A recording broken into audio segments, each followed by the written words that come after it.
അൽഹംദുലില്ലാഹി റബ്ബിൽ ആലമീൻ. അല്ലാഹുമ്മ സ്വല്ലി അലാ മുഹമ്മദിൻ വഅലാ ആലി മുഹമ്മദ്. സഹോദരങ്ങളെ, അസ്സലാമു അലൈക്കും വറഹ്മത്തുള്ളാഹി വബറകാതുഹു.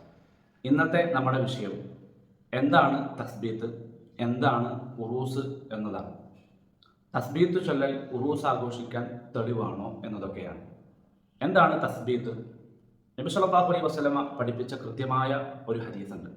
നമ്മളിൽപ്പെട്ട ഒരാൾ മരിച്ച് നമ്മൾ ഖബറിലേക്ക് ഇറക്കി വെച്ച് 3 പിടി മണ്ണും വാരിയിട്ട് ഖബർ മൂടി നമ്മൾ തിരിച്ചു പോന്നാൽ അവിടെ 2 മലക്കുകൾ വരും. ആ ഖബറിൽ കിടക്കുന്നവരോട് നിന്റെ റബ്ബ് ആരാണ്, നിന്റെ ദീൻ ഏതാണ്, നിന്നിലേക്ക് അയക്കപ്പെട്ട ദൂതനാണ്, നിന്റെ ഇമാം ആരാണ് എന്നിങ്ങനെയുള്ള ചോദ്യങ്ങൾ അവിടെ വിചാരണ ചെയ്യപ്പെടും.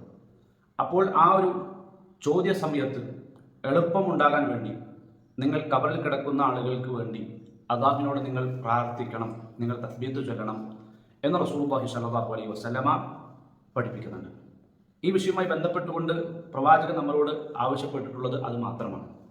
അപ്പോൾ നമുക്ക് എന്തും പ്രാർത്ഥിക്കാം, എന്തും നമുക്ക് പ്രാർത്ഥിക്കാം. കാരണം നമ്മളോട് നബി സല്ലല്ലാഹു അലൈഹി വസല്ലമ ഖബറിൽ കിടക്കുന്ന ആളുകൾക്കുള്ള ആ വിചാരണയുടെ എളുപ്പം സംഭവിക്കുന്നതിന് വേണ്ടി അല്ലാഹുവിനോട് പ്രാർത്ഥിക്കുവാൻ വേണ്ടിയിട്ടേ ആവശ്യപ്പെട്ടിട്ടുള്ളൂ. അപ്പോൾ ഇമാമുമാർ നല്ല സുന്ദരമായ ഒരു പ്രാർത്ഥന നമ്മളെ പഠിപ്പിച്ചു തന്നു. ആ പ്രാർത്ഥന നമ്മൾ ചൊല്ലിപ്പോരുകയാണ്. അല്ലാഹുമ്മ സബ്ബിത്ഹു ഇൻദ സുആൽ, അല്ലാഹുമ്മ അൽഹിംഹുൽ ജവാബ്, അല്ലാഹുമ്മ ജാഫിൽ ഖബറ അൻ ജംബി, അല്ലാഹുമ്മ ഗഫിർ ലഹു വർഹംഹു, അല്ലാഹുമ്മ ആമിൻഹു മിൻ കുല്ലിൽ ഫസഅ. വളരെ അർത്ഥസമ്പൂർണമായ, വളരെ സുന്ദരമായ വരികളോടുകൂടിയുള്ള അല്ലാഹുവിനോടുള്ള ഒരു പ്രാർത്ഥന. ഇത് ചൊല്ലൽ സുന്നത്തായ ഒരു കാര്യമാണ്. എങ്ങനെ അത് സുന്നത്താകും? എന്താണ് സുന്നത്ത് കൊണ്ട് ഉദ്ദേശിക്കുന്നത്? ഖൗലു നബി സല്ലല്ലാഹു അലൈഹി വസല്ലം വഫഅലിഹി വതഖരീരിഹി. റസൂലുള്ളാഹിന്റെ വാക്കുകളും റസൂൽ സല്ലല്ലാഹു അലൈഹി വസല്ലമയുടെ പ്രവൃത്തികളും റസൂൽ സല്ലല്ലാഹു അലൈഹി വസല്ലമയുടെ മൗനാനുവാദങ്ങളുമാണ് സുന്നത്ത് എന്നതുകൊണ്ട് ഉദ്ദേശിക്കുന്നത്. അപ്പോൾ മരിച്ച ഒരാൾ നമ്മൾ ഖബറിലേക്ക് ഇറക്കി വെച്ച് മണ്ണിട്ട് മൂടുന്ന സമയത്ത് അതിനുശേഷമുള്ള വിചാരണയുടെ എളുപ്പത്തിന് വേണ്ടി തസ്ബീത്ത് ചൊല്ലാൻ നബി സല്ലല്ലാഹു അലൈഹി വസല്ലമ നമ്മളോട് ആവശ്യപ്പെട്ട സ്ഥിതിക്ക് നമ്മൾ എന്ത് ചെയ്യുന്നു? നമ്മളോട് നിർദ്ദേശിച്ച സ്ഥിതിക്ക് നമ്മൾ മണ്ണിടുന്ന സമയത്ത് തസ്ബീത്ത് ചൊല്ലുന്നു. നേരത്തെ പറഞ്ഞ പ്രാർത്ഥന അല്ലേ? അപ്പൊ പ്രാർത്ഥന നബി സല്ലല്ലാഹു അലൈഹി വസല്ലമ പഠിപ്പിച്ചതാണോ എന്ന് ചോദിച്ചു കഴിഞ്ഞാൽ പ്രാർത്ഥനയുടെ രൂപം നബി സല്ലല്ലാഹു അലൈഹി വസല്ലമ പഠിപ്പിച്ചതല്ല. പക്ഷേ ആ ഒരു വിചാരണ എളുപ്പമാകാൻ ഖബറിലുള്ള ആൾക്ക് വേണ്ടി നമ്മൾ പ്രാർത്ഥിക്കണമെന്ന് നബി സല്ലല്ലാഹു അലൈഹി വസല്ലമ പഠിപ്പിച്ച സ്ഥിതിക്ക് നമുക്ക് ഏത് രൂപത്തിലുള്ള പ്രാർത്ഥനയും അല്ലാഹുവിനോടാകുന്നത് ശിർക്ക് വരാത്തത് നമുക്ക് ചെയ്യാം. അത് അതിനുള്ള തെളിവാണ്, അത് സുന്നത്താണ്, അത് ഇസ്ലാമാണ്, അത് ദീനാണ് എന്ന് നമ്മൾ മനസ്സിലാക്കണം. അപ്പോൾ ഇതാണ് തസ്ബീത്ത്. ഇനി നമ്മൾ മനസ്സിലാക്കേണ്ടത് എന്താണ് ഉറൂസ്. നമ്മൾ ഔലിയാണ് എന്ന് വിചാരിക്കുന്ന ആൾ, ഷെയ്ഖാണ് എന്ന് നമ്മൾ പറയപ്പെടുന്ന ആൾ. എന്താ അങ്ങനെ പറയാനുള്ള കാരണം? ഇത് നമ്മൾ മനസ്സിലാക്കണം. ഒരാളെയും നമ്മൾ പരിഹസിക്കല്ല, ഒരാളെയും നമ്മൾ കളിയാക്കല്ല. ദീനായിട്ട് നമ്മൾ മനസ്സിലാക്കണം. ഒരാൾ ഔലിയാണോ ഷെയ്ഖാണ്, ഞാൻ ഔലിയാണോ ഷെയ്ഖാണോ, നിങ്ങൾ അല്ലാഹുവിൻ്റെ ഏറ്റവും ഇഷ്ടപ്പെട്ട ദാസനാണോ എന്ന് ലോകത്തൊരാൾക്കും അറിയില്ല, നമുക്ക് പോലും അറിയില്ല. അത് അല്ലാഹുവിന് മാത്രം അറിയുന്ന കാര്യങ്ങളാണ്. അല്ലേ? ഒരാൾ വലിയാണോ എന്നത്, ഒരാൾ ഈ രൂപത്തിൽ പ്രധാനപ്പെട്ട വ്യക്തിത്വമാണോ എന്നുള്ളത് അല്ലാഹു സുബ്ഹാനഹു വ തആലയ്ക്ക് മാത്രം അറിയുന്ന ഒരു കാര്യമാണ്. അതുകൊണ്ട് നമുക്കൊരാൾക്കും ഒരാളെ പരസ്യമായ പുറം ജീവിതം കണ്ടിട്ട് നമുക്കൊരാളെയും വലിയാണെന്ന് നമുക്ക് നിശ്ചയിക്കാൻ കഴിയില്ല. കാരണം അവരുടെ രഹസ്യ ജീവിതം എന്താണ് എന്ന് നമുക്കറിയില്ല. അപ്പം അതുകൊണ്ട് തന്നെ രഹസ്യവും പരസ്യവും ഒക്കെ അറിയുന്ന അല്ലാഹുവേ അറിയുള്ളൂ ഒരാൾ എങ്ങനെയാണ്, വലിയാണോ അല്ലേ എന്നുള്ളതൊക്കെ. അപ്പം നമ്മൾ സ്വയം ഒരാളെ വലിയാക്കാം. എന്നിട്ട് ആ വലിയ മരിച്ച് ഖബറിലേക്ക് ഇറക്കി വെച്ച് കഴിഞ്ഞാൽ കുറച്ച് ദിവസങ്ങൾക്ക് ശേഷം ആ ഖബർ നമ്മൾ കെട്ടിപ്പൊക്കുക. അവിടെ മുതലേ അനാചാരങ്ങൾ തുടങ്ങുകയാണ്, അനിസ്ലാമിക പ്രവർത്തനങ്ങൾ തുടങ്ങുകയാണ്.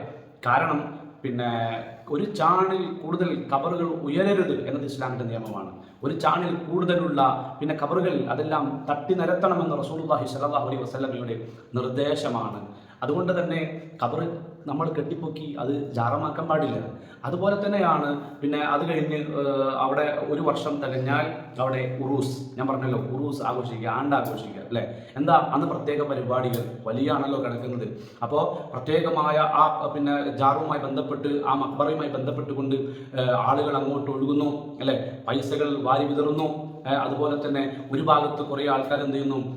ഖുർആനോത്ത്, ദിക്റുകൾ, സലാത്തുകൾ അല്ലേ? ആ രൂപത്തിൽ ഒരു ഭാഗം ആൾക്കാർ അങ്ങനെ ഒരു ഭാഗത്ത് എന്ത് ചെയ്യുന്നു?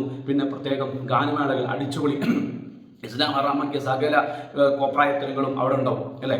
അത് കഴിഞ്ഞ് ഒരു ഭാഗത്ത് നോക്കുമ്പോഴോ ജീവിതത്തിലെ ആഗ്രഹങ്ങൾക്ക് വേണ്ടി, ജീവിതത്തിലെ പ്രയാസങ്ങൾ നീങ്ങിക്കിട്ടുന്നതിന് വേണ്ടി ഒക്കെ എന്ത് ചെയ്യുന്നു, ആ കബറിൽ കിടക്കുന്ന ആളോട് പ്രാർത്ഥിക്കുന്നു അല്ലേ. ഈ രൂപത്തിലുള്ള കെട്ടിപ്പൊക്കിയ കബറുകൾക്ക് മുന്നിൽ വന്നിട്ട് കാണിക്കുന്ന അനിസ്ലാമിക പ്രവർത്തനങ്ങൾക്കാണ് നമ്മൾ എന്ത് ചെയ്യുന്നത്, ഉറൂസ് എന്ന് പറയുന്നത്.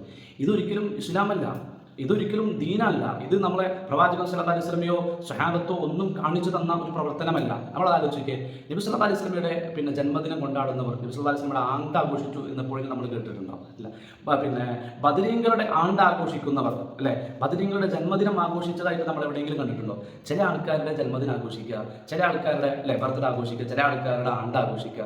ഒരു കാര്യം ദീനാണെങ്കിൽ, ബർത്ത്ഡേ ആഘോഷം ദീനാണെങ്കിൽ എല്ലാവരുടെയും ആഘോഷിക്കണ്ടേ?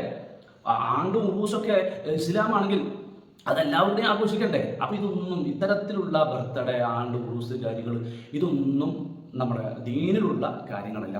ഒരിക്കലും എന്ത് ചെയ്യാൻ പറ്റില്ല, തസ്ബീത്ത് ഉറൂസിനെ നമുക്ക് തെളിവാക്കി കൊണ്ടുവരാൻ കഴിയില്ല. ഇനി ഒരു ഉസ്താദിൻ്റെ ഒരു പ്രസംഗം നിങ്ങളൊന്ന് കേട്ടോക്ക്.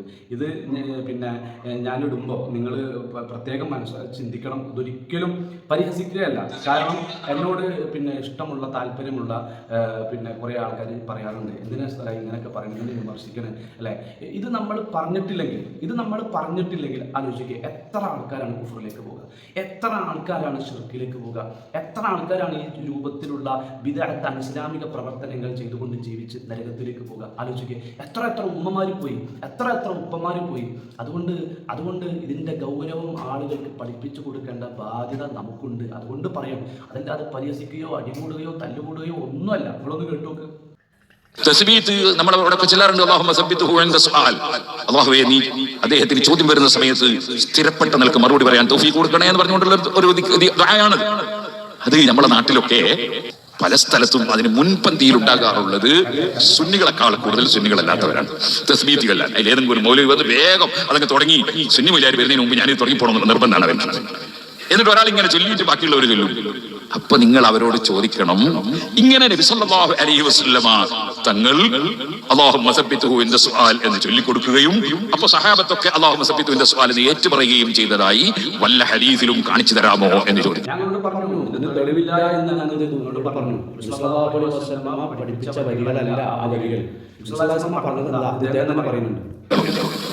ഞാൻ ഉറപ്പിച്ചു പറയുന്നു, അങ്ങനെ ഒരു ഹദീസ് കാണിച്ചു തരാൻ കഴിയില്ല. അങ്ങനെ ഒരു ഹദീസ് കാണിച്ചു തരാൻ കഴിയില്ല. പിന്നെ അവരെന്തുകൊണ്ടാണ് അത് ചെയ്യുന്നത്? അവർ ചെയ്യുന്നത് നമ്മളും ചെയ്യുന്നുണ്ടല്ലോ.